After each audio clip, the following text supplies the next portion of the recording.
Putin optimistic about Russia-US relations as Trump threatens sanctions. Both Russia and Ukraine are trying to show US President Donald Trump that they are ready to try to strike a peace deal. Russian President Vladimir Putin says there is light at the end of the tunnel in Russia-United States relations, while US President Donald Trump renewed a threat to impose sanctions on Moscow if there is no progress towards a peaceful settlement in Ukraine in 2 weeks.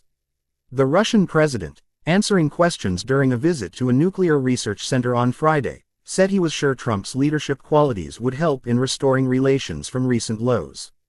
With the arrival of President Trump, I think that a light at the end of the tunnel has finally loomed. And now we had a very good, meaningful and frank meeting in Alaska, Putin said, referring to last week's summit.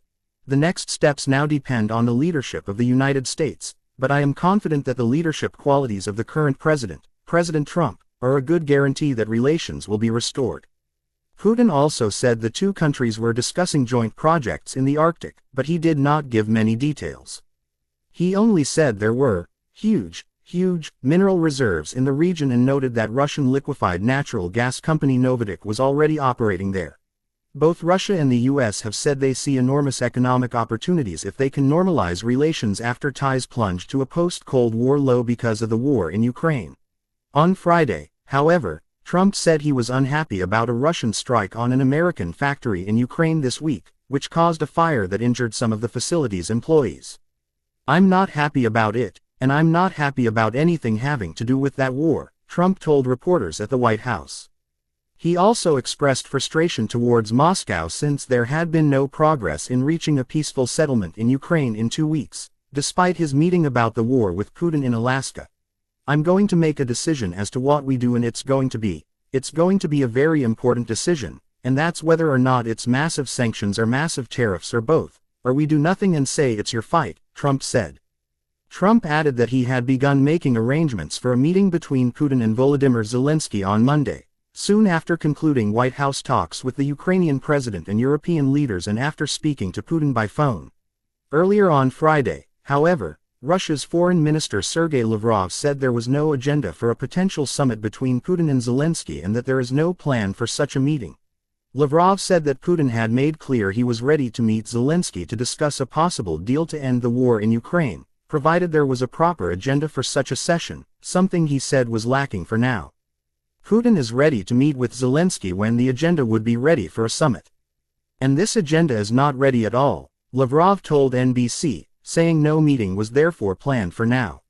Lavrov said Russia had agreed to show flexibility on a number of issues raised by Trump at a US-Russia summit last week, but accused Ukraine of not showing the same flexibility in talks with Trump and European allies that followed in Washington. Trump clearly indicated, "It was very clear to everybody that there are several principles which Washington believes must be accepted, including no NATO membership for Ukraine, including the discussion of territorial issues, and Zelensky said no to everything," said Lavrov. He even said no to, as I said, to canceling legislation banning the Russian language.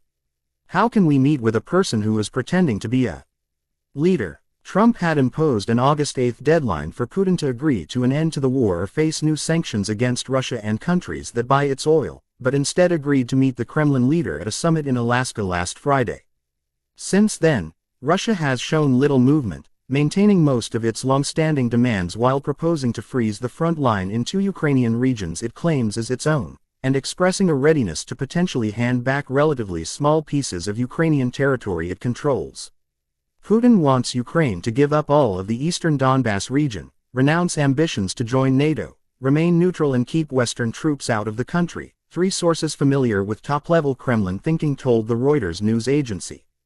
Zelensky, who has said he does not want to gift Russia any territory, said on Friday the Kremlin was doing everything it could to make sure that a meeting between him and Putin did not take place. He called on Ukraine's allies to apply new sanctions on Moscow if it showed no desire to end the war.